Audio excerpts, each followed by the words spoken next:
Hello, friends. It's time again for another True Tales of Terror with Dretwog. This one is called The Apartment, and I'll never forget it because it happened to me. I was fresh out of tech school and took a job close to home at the local tool and die shop. During my studies, I had mastered the fine art of welding, arc, MIG, and TIG. I learned all the fancy ways to crush, bend, and twist thick pieces of metal with massive industrial machines. I ventured further and learned how to program and operate computer numeric controlled multi-axis milling and turning machines that run with complete precision. The machines that make all the pieces in a nuke or even CERN is made in this way. That's how I got the job anyway, because I was extremely versatile. But this isn't the story, it's just the setup to the location, where something completely different happens, something I will never forget. The guy that owned the shop knew the owner of the building next door and told me there was a one-bedroom apartment over there, and it was cheap. I went over at lunch that day and paid the guy first and last month's rent. The owner of the building was a plumber, and his base of operations in that storefront. I gave over the cash and received a set of keys to the apartment I had never even looked at. I simply couldn't pass up such a deal. Being literally right next to the tool shop, I'd need waste no gasoline driving to work, because I could just walk right over. Taking the keys, the owner told me it was the door at the top of the stairs, on the left.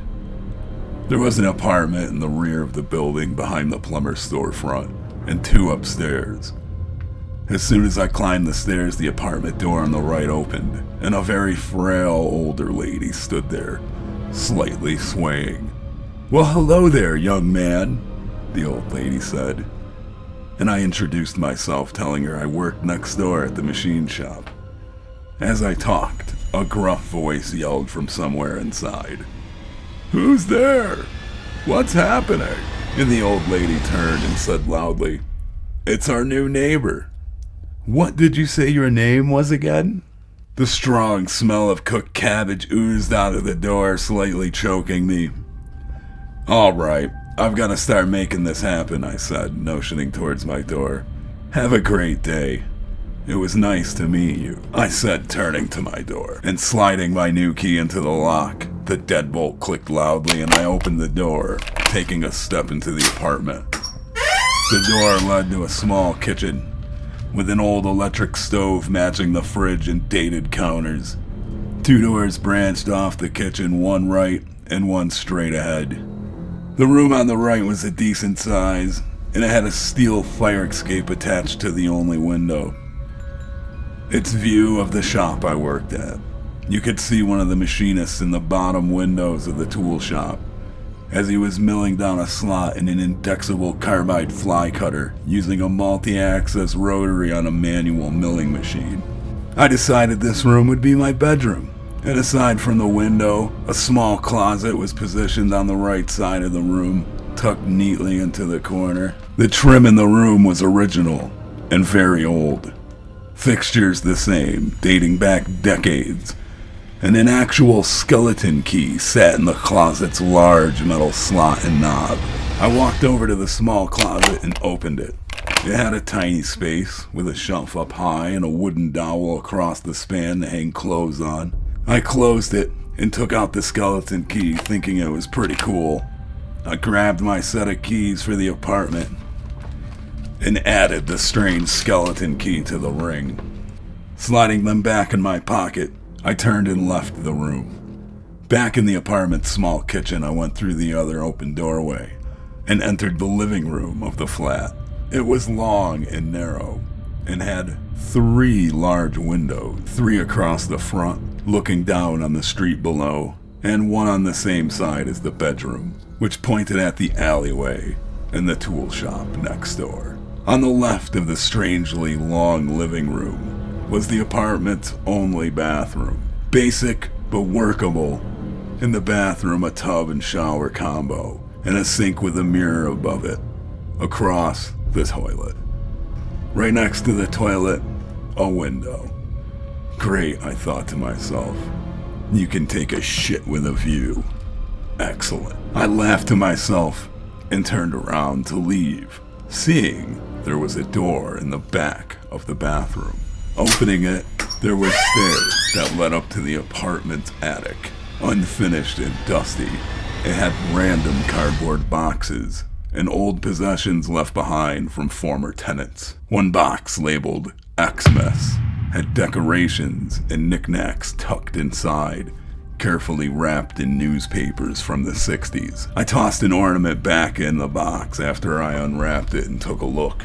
Turned around, descending the stairs and closing the door to the attic behind me. I called my friend and we started moving stuff into the apartment in earnest. Most of the moving process was simple, and aside from Tetrising furniture up the narrow hall and stairs, not too difficult. Everything was upstairs, and my friend said his goodbyes. I thanked him for the help and told him to take care. Closing my apartment door, the nasty stink of cabbage seeping out of my neighbor's door and making me cough. I surveyed the scene, and I had a lot of things to get done if I wanted to sleep that night. I had a system and unpacked items, putting them where I wanted them, and putting the empty boxes up in the extra space of the attic. I was getting there, and all my big items were already in. It was a matter of organizing everything the way I wanted. Some items didn't offer much choice of position, as the strange shape of the long, narrow living room forced the couch into its only spot it would fit, the long way. I sat for a moment, looking at all the stuff I still needed to get put away.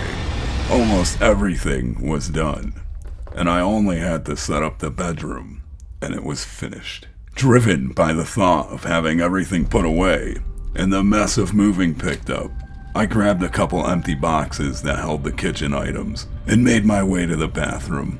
Looking at the tub and shower, I noted I would need a shower curtain and some towels to finish the bathroom. I turned to the door on the back wall of the bathroom and opened the closed door, noticing it had the same antique lock and door set as the closet.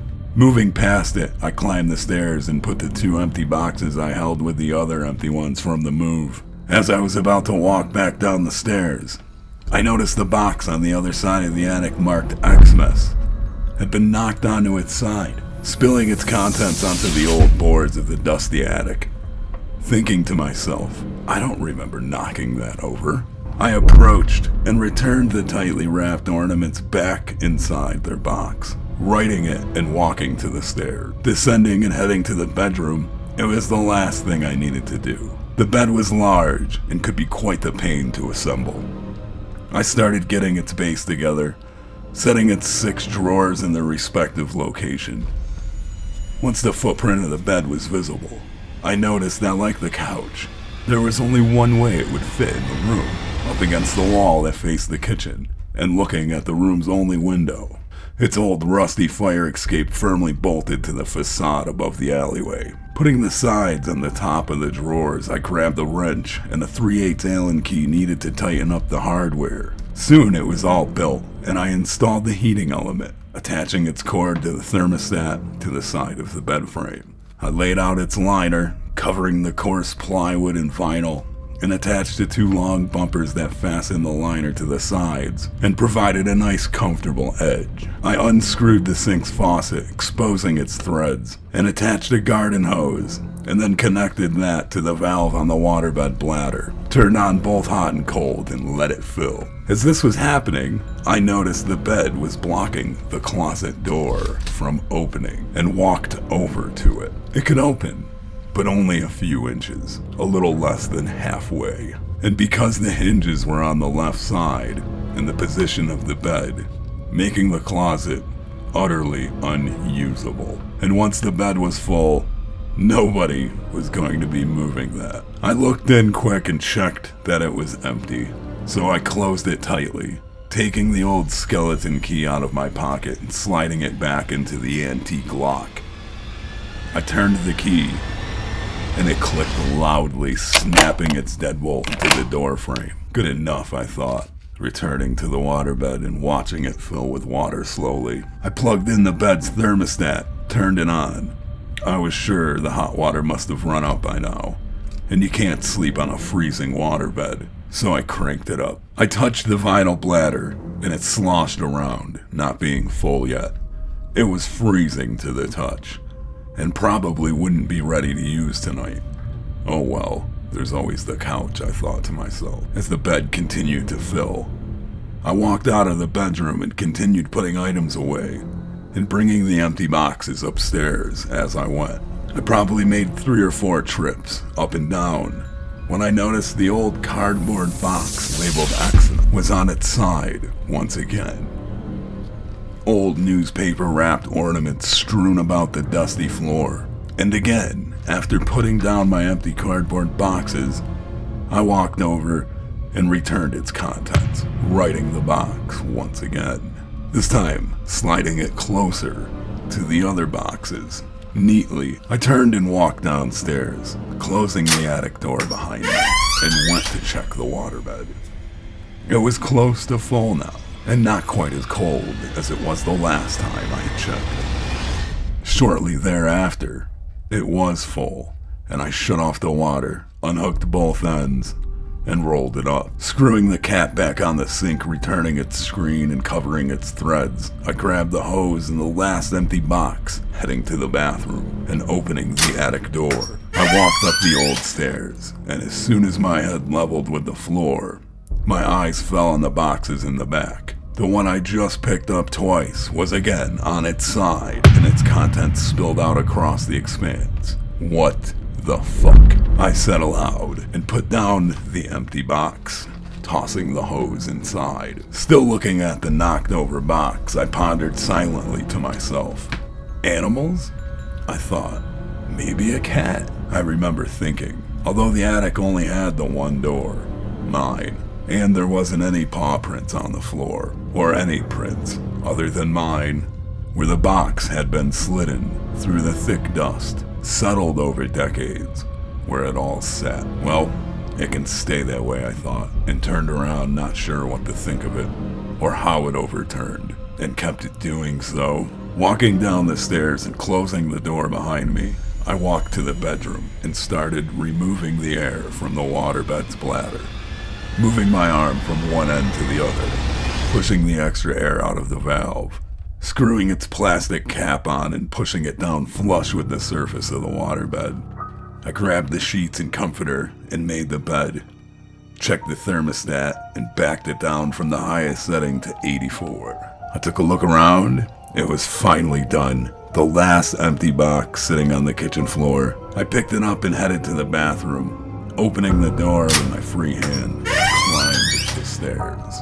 Once at the top, I placed the empty box with the others, and couldn't help but notice the row of old boxes at the back of the attic.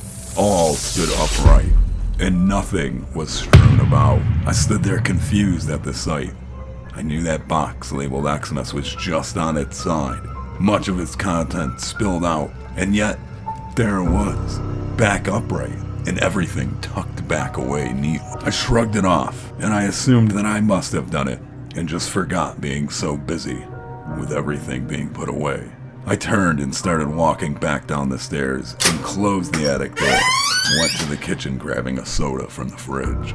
Things were pretty calm for a while, and the apartment wasn't that bad. Being so close to the machine shop was great. It was easy to just roll out of bed and head right over to work. The only downside being you couldn't really play hooky, because the boss could just walk over and get me. It did work well though for quite a while. On weekends it was great. My friends and I would park our vehicles across the road at the tool shop's parking lot, toss all of our keys into a mason jar I had on the counter, and go bar hopping to all of the pubs dotted along the main street of the town. We had some good times and our fair share of terrible hangovers. Life went on, and I settled into the apartment. Winter came, filling the area with snow, and melted when the seasons changed again. The great wheel that keeps turning. Enough time passed that I even forgot about the aunt box in the attic and the strange events that occurred around it. Being so close to the shop I worked at, I was able to get a lot of overtime and stayed busy when I wasn't. I was barely at the apartment, save for sleeping anyway. Sometimes, when the weather was nice, I would climb out the window and sit on the iron fire escape, watching the sun set behind the mountain that rose up and shielded the little town. Everything changed one evening, and the normalcy was shattered. The apartment started to feel off. There is no good way to explain this feeling, other than you could perceive the change.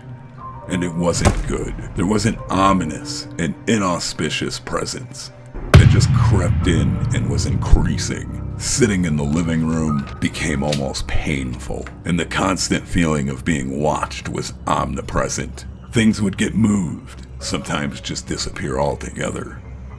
I started to wonder if somebody had a key, or were the elderly couple messing with me? I guess a few of my parties may have caused some sort of cabbage disaster over there. Maybe they were pissed, I really wasn't sure, and changed the front door lock as soon as I could. And I now had the only key to the apartment. I would just put the original back on when I leave, I thought to myself, as I installed the new set. There. Problem solved, I declared victoriously, momentarily forgetting that just being in the apartment was becoming torturous. I only had the large overhead light in the bedroom, and the switch was on the wall to your left as you walked in the room, well away from the bed. I'd worked a long shift and a few hours overtime. It was dark when I walked out of the shop and headed over to the apartment. I opened my door, noticing the old skeleton key still attached to my keychain, with my regular keys jingling around it as I turned open the large deadbolt. I entered the apartment and turned on the large overhead kitchen light and put my keys on the dated counter. Took off my work clothes and headed to the bathroom for a much-needed shower, cleaning off bits of metal and cutting oil, black oxide residue, and Valcool machine coolant. God, it felt good to be clean. Sometimes it was a couple of minutes before the water would finally run clean. I finished up showering and grabbed a towel, walked into my bedroom to get a t-shirt and sweats. Kneeling down to open one of the drawers on the waterbed, the overhead light flickered, and I had the sense something was watching. That terrible feeling you can't shake. I stood up quickly and turned to the door. Nothing. A cold chill ran through me, and I went to the switch on the wall. After reaching the switch, I put on the fresh clothes I had retrieved from the drawers under the waterbed. I flicked the switch off and plunged the room and apartment into darkness, a faint yellow glow coming through the one window at the end of the room, from a street light outside that lined the street below. I walked over to the bed, my eyes adjusting to the faint light, and got in. Exhausted from the overtime, it was glorious to lay down in the comfortable, ever-moving waterbed. I closed my eyes and waited for sleep. Suddenly, the closet door blasted open and smashed into the waterbed. Splinters of the old door shot off across the room as it bashed into the unmovable side of the waterbed frame. I jumped up, quickly made for the switch, turning it on and looking at the closet door. As I've already explained, the door couldn't open much, and with the heavy waterbed blocking it from swinging open all the way. And yet, it had somehow blasted itself so hard that long slivers of wood hit the wall I stood at now, laying on the floor like an explosion had just occurred in the closet. I looked at the door to my complete shock.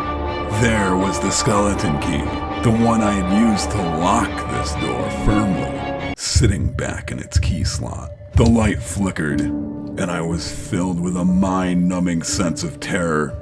Turning to the living room, I suddenly felt a sharp pain start at the top and rip down my back. I ran to the bathroom and ripped off my t-shirt. Standing in the bathroom, I turned my neck hard back to the mirror and watched as blood started to dot, then fill, and even drip from the freshly made deep scratches down my back. Watching the cuts form before my eyes, long and deep, I heard the click of a lock, and turning to the attic door in the bathroom. There, in its antique door, the skeleton key. I wasn't about to wait around for the next show, and grabbed a hoodie, tossed on some shoes, and went outside down the stairs to the street below. In the darkness of night, I sat on the stairs of the old storefront, watching the humidity form into a deep fog that blanketed the town, obstructing the view at only a few meters. I picked up my phone and called my sister. She answered, slightly alarmed at the call coming in at such a time. "Hello? What's going on?" she asked me half asleep. "I don't know," I started to explain. "My closet door just about exploded, and something just sliced me up really bad." She cut me off. "You have to get out of there. Now. I'm on my way." And I waited there, outside, half-dressed, and tried to make sense of what had happened and why. I could see a flickering light reflecting off the dense fog. It was coming from the alleyway, from the window of my bedroom. I sat there silently waiting for my sister and heard the sound of water dripping. She pulled up, the only car on the street, and broke the silence that seemed to contain everything, her headlights piercing giant swaths through the fog. The alleyway flickered and I jumped in the passenger side. "What the hell is happening?" she asked. And I pulled up the back of my hoodie, turning my body to show her my back. "Oh my God," she said, in shock. "What happened?" I tried my best to accurately explain the preceding events, and we drove around until the sun came up and headed back to the apartment. Finishing a cup of coffee, we pulled up to the old storefront, sun rising over the surrounding ridgeline, lighting up the entire valley and burning away the thick fog that had settled in the early hours of the morning. "You sure?" she asked nervously. "I have to," I started saying. "I need my stuff." "I know. And I've got to get going too, little bro," she said, and I thanked her for coming, knowing she had to get to work herself. I opened the downstairs door and entered the stairway to my apartment, still dark in the windowless hallway. As I approached my door at the top of the stairs, the neighbor's door flew open, and the strong smell of grease and cabbage poured out. The woman stood there, visibly upset, and said, "You can't have parties like that, young man," her hands shaking, sending a piercing look. "I know. I'm sorry," is all I could get out. "Next time I will call the police," she belted out and slammed the door loudly. "There won't be a next time," I said to myself, placing the keys in its lock and turning it. I opened the door, and a wall of heat hit me like a slap in the face. I walked in, closing the door behind me, and saw that every burner on the stove had been turned to high, glowing bright orange. I quickly turned each knob off, shutting off the electric burners. "Holy shit," I said aloud, thinking whatever it was had literally tried to burn the place down. I heard the faint sound of water dripping and walked to the bedroom and couldn't believe the sight. There was all the bedding and linens tossed in the corner, and 3 massive cuts from the head to the foot of the waterbed, slicing through the vinyl, and water poured off the sides of the bed. Carpet was dark from the gallons that had already seeped out. And then I saw the closet door, smashed and splintered, pieces of it clear across the room. Climbed onto the side of the waterbed frame and peered around the broken and shattered door, its deadbolt open, skeleton key firmly set in its lock. Inside that closet, every item that had disappeared while I stayed here. Knickknacks and silverware, key fobs and randomness. And at the back sat one old box that wasn't there when I checked it months ago. I reached in and turned the old dusty box, and it flopped over, spilling its contents on the floor. Old newspapers, ornaments wrapped up neatly across the side of the box. Xmas. Well, everyone, I hope you enjoyed today's True Tales of Terror. Be sure to check back often, as I'll be uploading new content soon. Don't forget to subscribe, hit that like button, leave me a comment. It really helps out a ton. Take care, everyone. Be safe out there. Things are not always as they seem.